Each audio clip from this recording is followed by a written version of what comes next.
Heureux et honoré de vous accueillir ces 2 jours sur le détachement Air 181 du lieutenant Roland Garros. À l'occasion de cette édition 2021 du Forum aéronautique de l'océan Indien, événement très attendu suite aux reports successifs de l'édition 2020, le format figiciel de ce forum est une innovation qui découle des contraintes sanitaires. Ainsi, seul le forum Aérotech se tient ici en présentiel, tandis que le forum des métiers et de l'orientation se tient simultanément en virtuel via une plateforme Internet dédiée qui permettra de suivre les conférences et les pitchs professionnels. Le forum Aérotech se veut être un lieu d'échange et de rencontre. Il offre l'opportunité de réunir, fédérer et dynamiser la filière et les activités aéronautiques à La Réunion. Les forces aériennes dans la zone sud de l'océan Indien et plus généralement l'armée de l'air et de l'espace s'inscrivent dans cette démarche. Par sa contribution au soutien de l'aéronautique, de l'industrie aéronautique et à l'emploi qualifié des jeunes à travers le plan de relance aéronautique, l'armée de l'air et de l'espace participe pleinement à la relance économique avec la commande anticipée de 3 Airbus A330 livrés en 2020, d'un avion léger de surveillance et de reconnaissance qui sera livré en 2022 et de 8 Caracal H225M contribuant à aider un des secteurs économiques durement touchés. Attachée à l'environnement et au développement durable, l'armée de l'air et de l'espace participe également aux objectifs fixés dans le cadre du chantier ministériel. Je pense notamment au plan Soleil pour l'exploitation de panneaux photovoltaïques et les sites Natura 2000 sur les bases aériennes, et également la protection de la biodiversité. Toutefois, l'armée de l'air et de l'espace reste attentive aux orientations prises pour préserver ses impératifs opérationnels, notamment en ce qui concerne ses zones d'entraînement et compatibilité des projets avec les contraintes aéronautiques sur les bases aériennes et les champs de tir. Dès le début de l'opération Résilience, l'armée de l'air et de l'espace a engagé des démarches d'innovation, à la fois techniques, procédurales, managériales et d'emploi. Ces dernières sont également ouvertes vers le monde civil en soutien à des initiatives citoyennes, comme la confection de visières de protection grâce à des sites air dotés d'imprimantes 3D et leur distribution vers des bases aériennes ou des collectivités de type hôpitaux, mairies ou gendarmerie. Enfin, l'armée de l'air et de l'espace a besoin de recruter en permanence de nouveaux aviateurs dans plus de 50 métiers. Le recrutement vise à assurer la régénération des compétences dans des métiers très spécifiques, pilote, maintenance aéronautique, système d'information et de communication, logistique, contrôle aérien, mais également dans des nouveaux champs d'action tels que cyber et espace. Ainsi, le recrutement a triplé depuis 2014 et environ 3000 nouveaux aviateurs ont ainsi été recrutés en 2020. La force de l'employeur armé de l'air et de l'espace est de se mettre à la portée de tous et d'ouvrir les possibles et de pouvoir accueillir chacun, quelle que soit son origine sociale, le niveau d'académique et l'envie d'une carrière courte ou longue. Enfin, pour terminer, je préciserai que l'armée de l'air et de l'espace est également pleinement engagée au profit des œuvres sociales et s'investit en permanence dans des actions de solidarité. À ce titre, le DA 180 organise ce vendredi 8 octobre une course connectée des 20 km de Paris au profit de la Fondation des œuvres sociales de l'air, la FOSA. La FOSA tient sur ce forum un stand et l'armée de l'air et de l'espace a mis à sa disposition un simulateur de vol, Mirage 2000, que je vous invite à essayer. Je vous remercie pour votre attention et vous souhaite un excellent forum.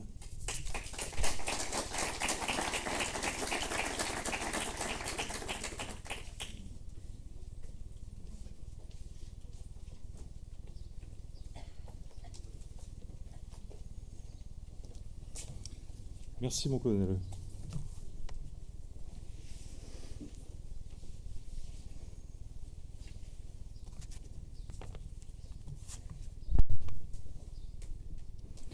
Monsieur le préfet, Madame la représentante de la présidente de la région Réunion, Madame la présidente du conseil de surveillance de la société aéroportuaire, Monsieur le commandant du détachement Air 181, mon colonel,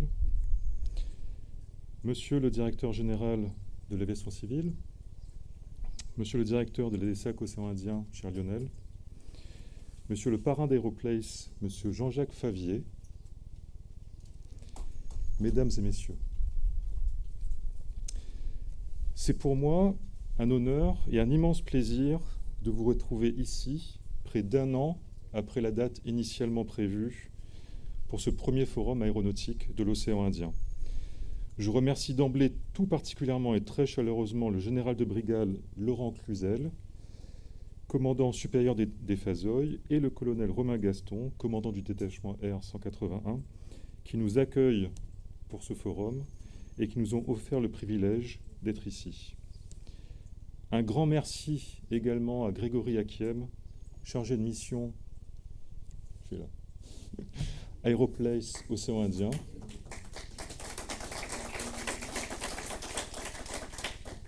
cheville ouvrière de ce forum et de bien d'autres choses. Merci également aux équipes de Design System pour toute l'organisation et aux équipes d'Élan également pour nous avoir, je dirais, tout simplement facilité les choses. Je souhaite garder à l'esprit ce plaisir plutôt que d'évoquer cette crise qui nous a cloués au sol et pratiquement coupés du monde durant ces longs derniers mois. Je souhaite regarder l'avenir et les fantastiques chantiers qui nous attendent. Aujourd'hui, je vous propose d'envisager La Réunion et Mayotte comme des porte-avions des compétences aéronautiques françaises dans l'océan Indien. Telle est d'ailleurs notre ambition depuis la création d'Aérotech Océan Indien. Nos îles doivent se saisir de l'opportunité d'être des laboratoires d'expérimentation. Nous avons l'ambition que nos territoires, au travers des nouveaux cas d'usage, des projets et des dynamiques portés par Aérotech OI, se positionnent comme fer de lance pour accompagner la transition écologique. Nous avons tous en tête les 17 objectifs de développement durable qui nous donnent la marche à suivre pour parvenir à un avenir meilleur pour tous.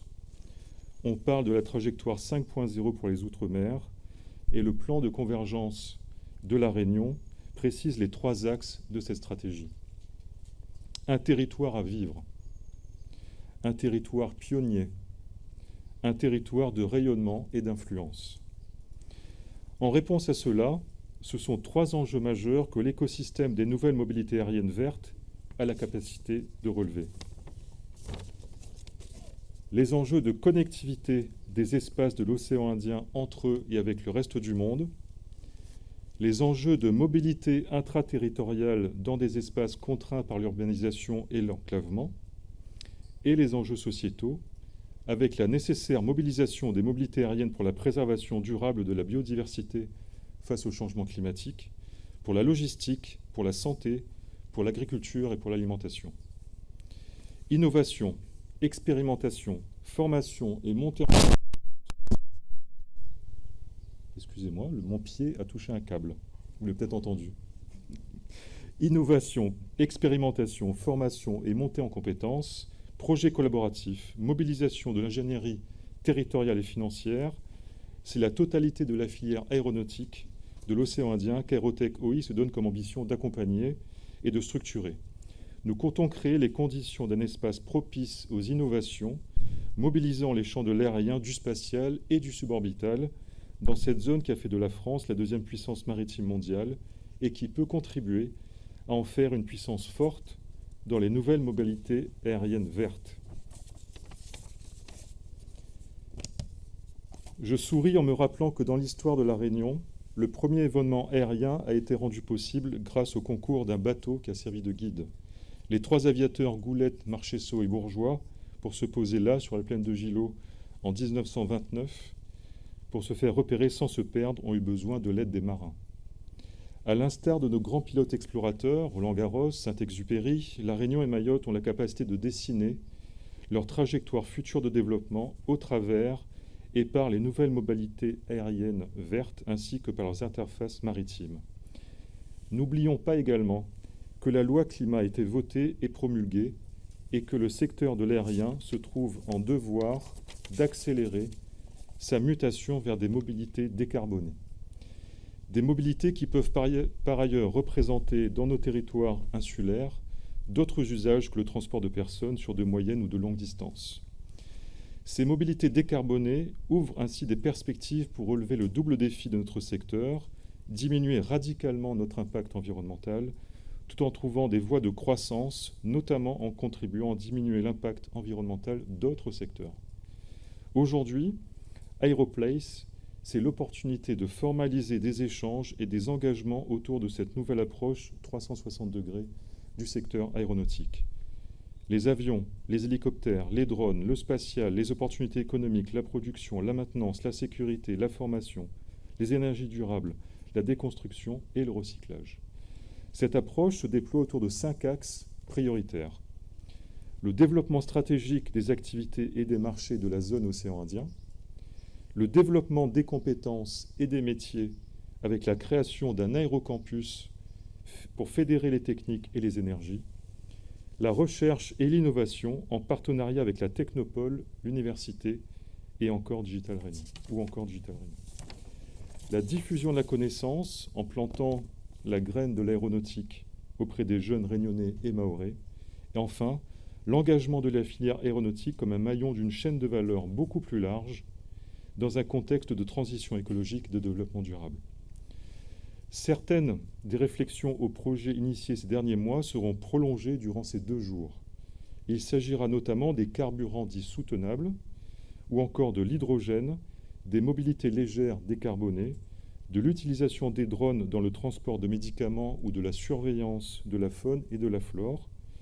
Il s'agira aussi de partenariats avec le cluster maritime afin d'atteindre une masse critique en vue d'une filière locale de déconstruction et de recyclage. Nous parlerons également des projets collaboratifs possibles avec d'autres secteurs d'activité tels que le tourisme et la santé. Nous avons souhaité qu'Aeroplace soit un espace de rencontre, d'échange. C'est la raison pour laquelle nous travaillerons sur des sujets tels que la gestion prévisionnelle des emplois et des compétences associés aux dynamiques de formation. La directrice de l'économie de l'emploi, du travail et des solidarités nous rejoindra tout à l'heure pour signer le mémorandum d'accord entre sa direction, Acto et Aerotech OI, validant les engagements financiers de l'État et des représentants de la branche du transport aérien pour le lancement de l'étude prospective des besoins en compétences et des évolutions de la filière de l'aérien à La Réunion. Aerotech OI aura en charge le portage administratif et financier de l'étude. Je remercie ces 2 financeurs par leur volonté d'être à nos côtés pour le développement des compétences de la filière. La même démarche est en cours de construction avec la DETS de Mayotte.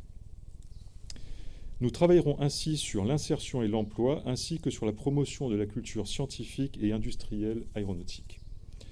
Je profite de l'occasion pour remercier le maire de Sainte-Marie, avec lequel j'ai signé une convention pour la création de l'aéromédiathèque au sein de la médiathèque de la ville, et nous allons ainsi collaborer à la constitution d'un centre de ressources dédié à la culture de l'aviation et de l'espace, le but étant de susciter l'intérêt pour nos domaines d'activité et de mettre à disposition de chacun, dans les conditions d'une médiathèque, divers documents sur divers supports, des outils simples, facilement compréhensibles, des ressources multimédia et des animations culturelles. Aeroplace, c'est aussi un espace de développement d'affaires. Je l'évoquais tout à l'heure, nous sommes aussi chefs d'entreprise, nous sommes là aussi pour faire du business. C'est pourquoi vous retrouverez des porteurs de projets qui pitcheront, comme on dit, des projets qui illustreront la richesse des opportunités que je viens d'évoquer et qui montrent le dynamisme de nos territoires.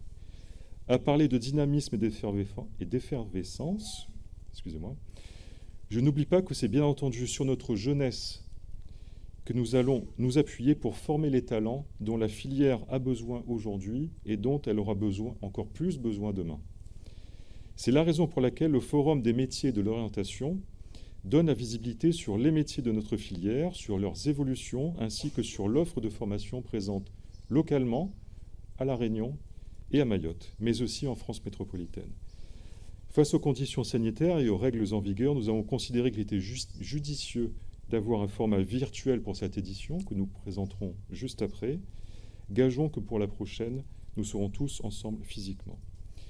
Je dois saluer l'engagement spontané des entreprises, des organismes de formation, des établissements scolaires, des acteurs de l'orientation, des acteurs de la transition professionnelle pour faire de cet événement virtuel une réussite.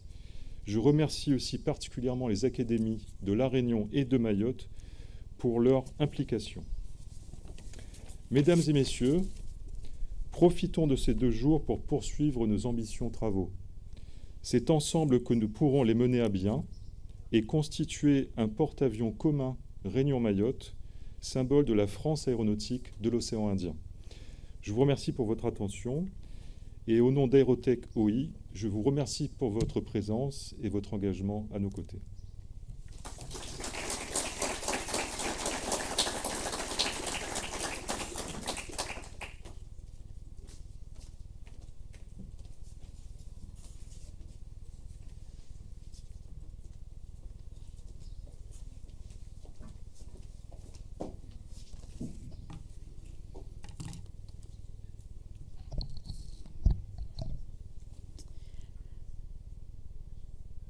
Monsieur le préfet, Monsieur le président, Monsieur Branlat, Messieurs les parrains de cet événement, Mesdames et Messieurs les professionnels et les associations, Mesdames et Messieurs, chacun en vos grades et qualités, je me réjouis d'être parmi vous aujourd'hui et je vous remercie de m'accueillir en tant que représentante de la région et représentante de notre présidente Huguette Bello.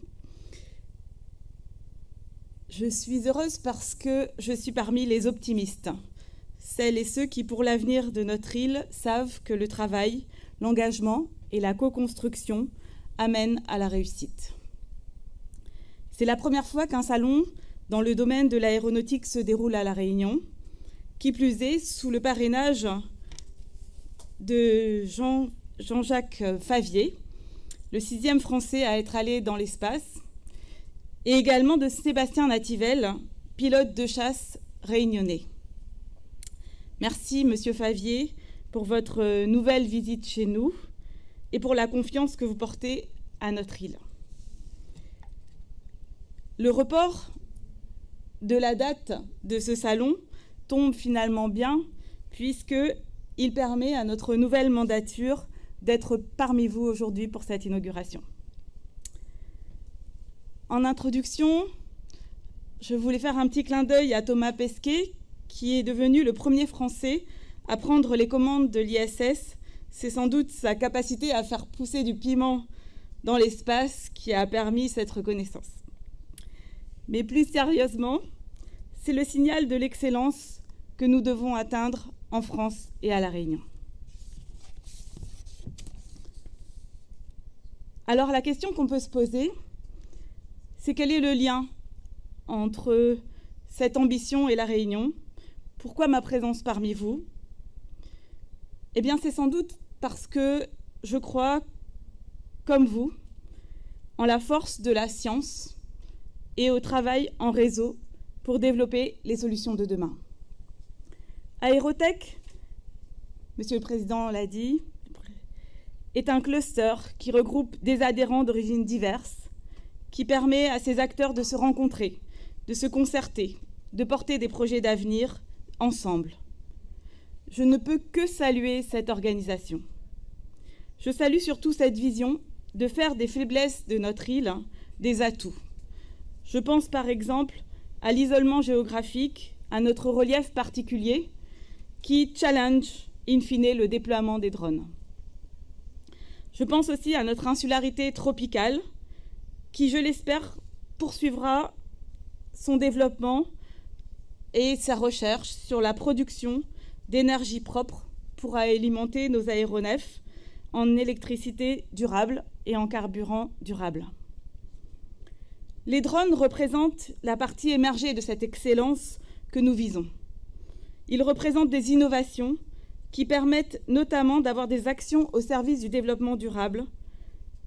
Et La Réunion dispose de jeunes entreprises innovantes à la pointe de la construction de drones sur de longues distances. Je pense par exemple à la société Flyer.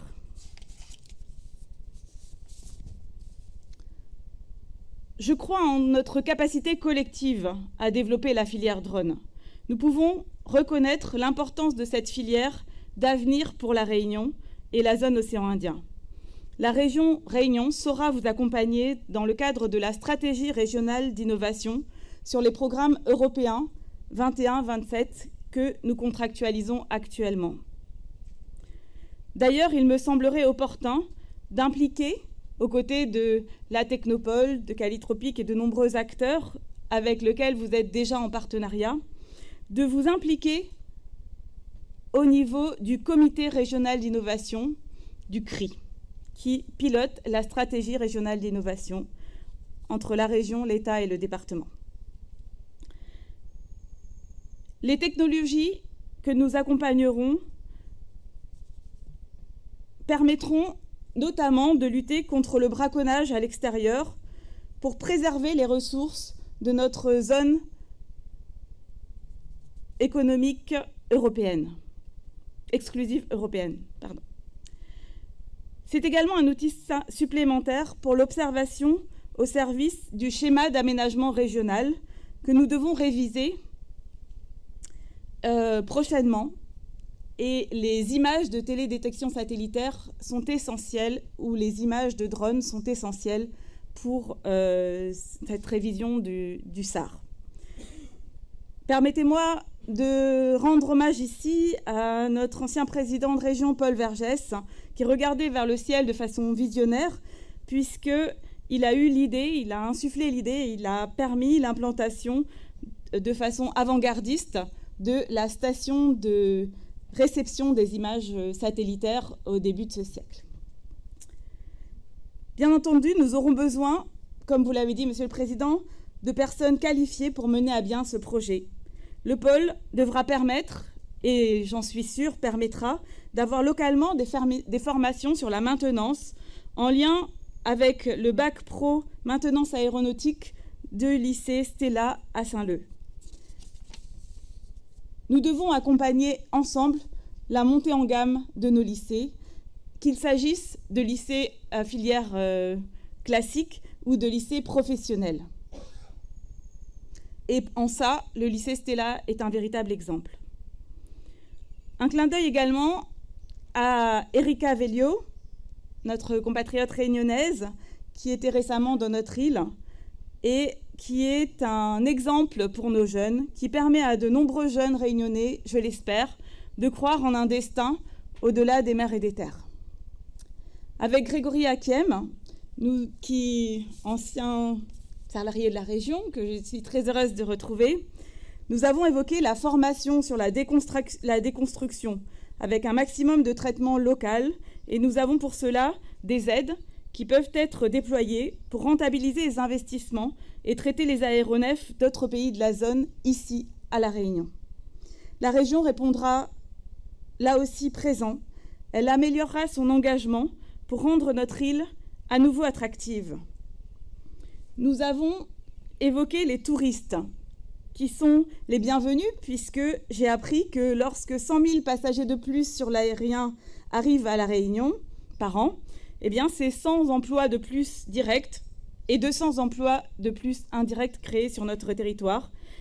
Et avec votre cluster, on pourrait passer à 400 emplois indirects. Ce sera à terme, nous l'espérons, un pôle d'excellence complet. Et le challenge est complexe, puisqu'il devra respecter les contraintes comme la réglementation des couloirs aériens, être vigilant sur la gestion des données, limiter toutes sortes de nuisances sur l'humain et la biodiversité dans l'île qui compte un parc national magnifique. Mesdames et messieurs, c'est dans un contexte sanitaire difficile que nous ouvrons ce salon, mais votre seule présence aujourd'hui est une victoire. Je compte sur vous, je compte sur nous pour que ce salon aboutisse à un projet commun, durable, et pour que La Réunion devienne une référence en matière d'innovation sociétale. Nous serons à vos côtés pour y arriver. Je vous remercie.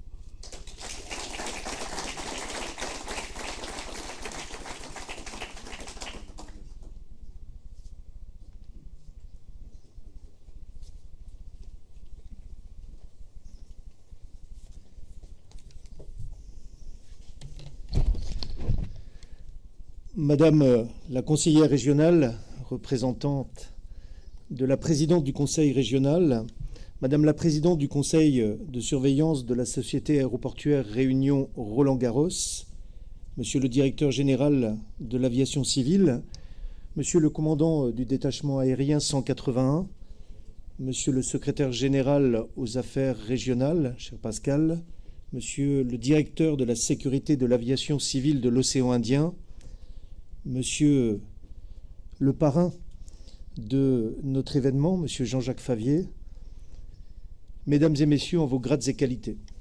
Monsieur le Président, laissez-moi tout d'abord vous dire le plaisir qui est le mien de vous voir ici réunis à l'occasion de ce premier forum aéronautique de l'océan Indien, le forum Aéroplace.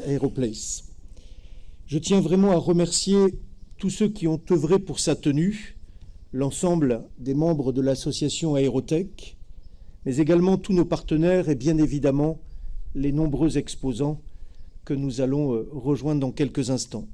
Je vous remercie très sincèrement de m'avoir convié à cet événement.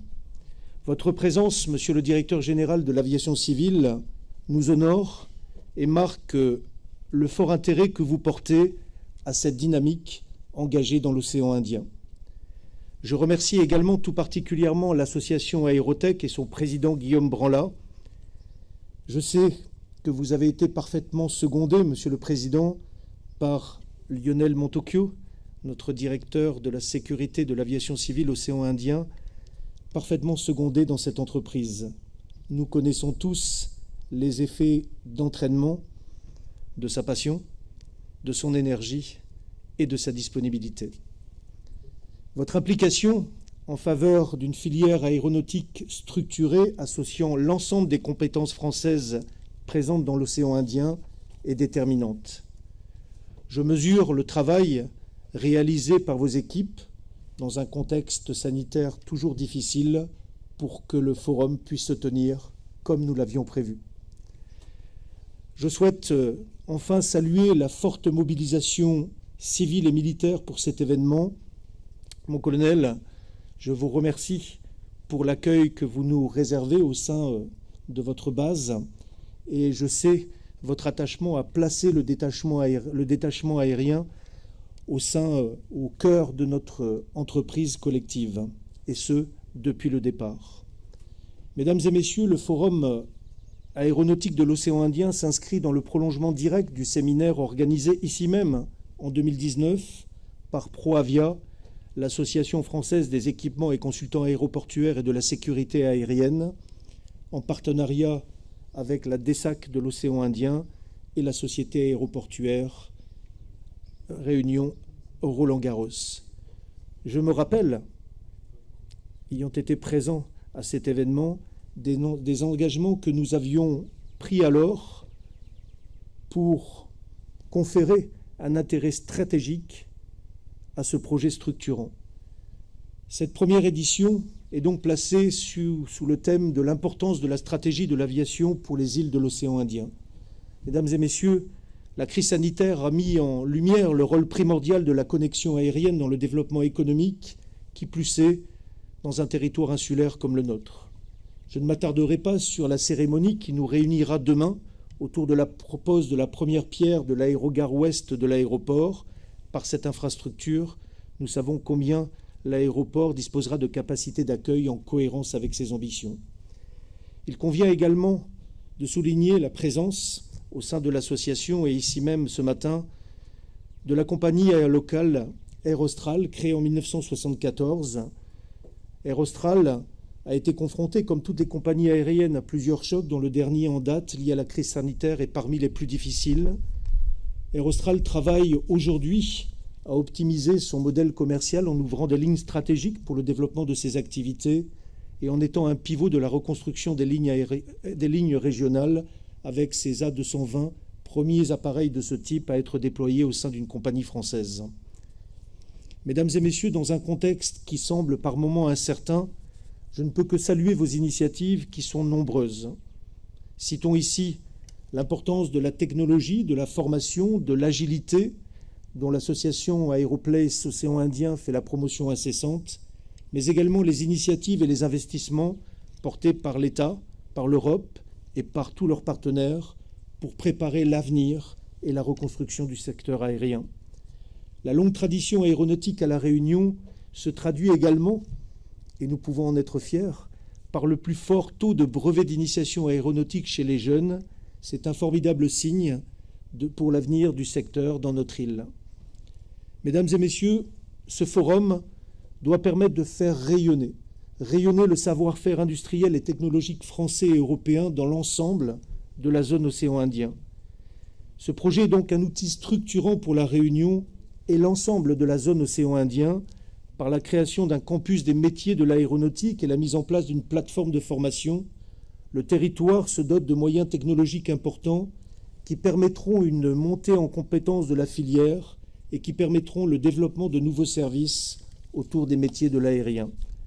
Enfin, l'importance de notre feuille de route répond clairement aux objectifs de la stratégie nationale pour le transport aérien à l'horizon 2025. Pour rappel, et je parle sous le contrôle du directeur général de l'aviation civile, cette stratégie vise notamment à structurer la filière aéronautique dans les territoires d'outre-mer, à accompagner le développement des activités économiques dans le domaine de l'aéronautique et à permettre la montée en compétences des acteurs. Soutenue par le PIA 3, elle se décline autour de projets prioritaires. J'en cite quelques-uns. Un aérocampus intégrant une dimension formation initiale, campus des métiers et qualifications, un centre d'essai en vol et qualification de drones, un pôle compétences, vous l'avez rappelé, Madame la conseillère régionale, un pôle compétences déconstruction, des projets collaboratifs d'innovation qui ont d'ores et déjà souscrit au PIA Innovation Outre-mer et d'autres qui se profilent sur le PIA 4. Je pense aux biocarburants, à la gestion du risque sanitaire, au tourisme aérien. Je voudrais encore citer le pôle de maintenance mutualisé entre les différents opérateurs de la Réunion et possiblement de la zone. Enfin, je finirai par l'importance d'une approche d'une filière aéronautique globale allant des drones au spatial. Mesdames et messieurs, la crise sanitaire actuelle ne doit pas être prétexte au repli, au contraire.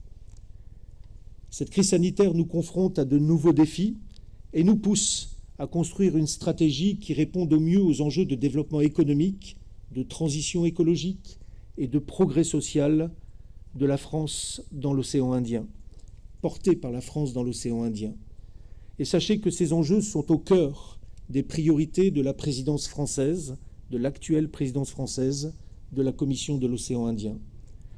Par la mise en œuvre de projets innovants et plus largement au travers de ces ambitions assumées pour l'avenir, j'ai la conviction que la filière aéronautique s'inscrit pleinement dans cette dynamique.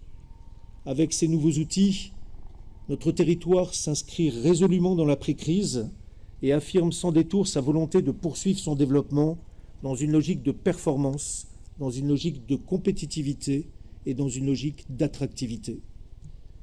Mesdames et messieurs, vous le savez, la finalité de ce forum, c'est bien de constituer un réseau pérenne, un réseau dynamique, un réseau réactif qui permettra aux innovateurs réunionnais de s'inscrire dans un cercle vertueux de création et de contribuer ainsi au développement et au rayonnement de notre île. Soyez assurés que vous trouverez toujours à vos côtés un État partenaire et un État facilitateur pour vous accompagner dans vos démarches. Je laisse donc maintenant place aux échanges, tant ce forum a vocation à poser les bases du futur réseau des acteurs pour la stratégie aéronautique à La Réunion et plus largement dans la zone indiano-océanique. Je vous remercie pour votre attention.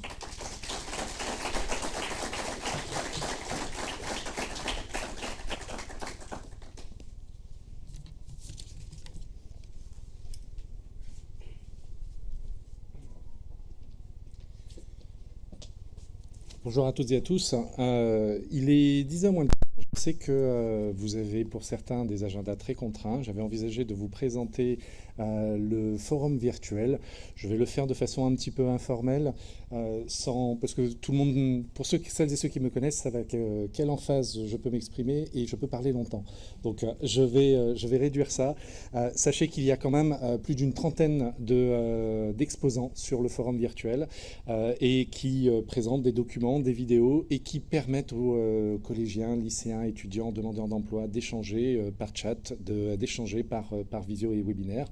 Je vous inviterai à y aller et je pense que parce que vous avez des agendas contraints, il sera peut-être plus opportun que vous ayez des échanges et que vous puissiez voir les exposants qui sont physiquement présents.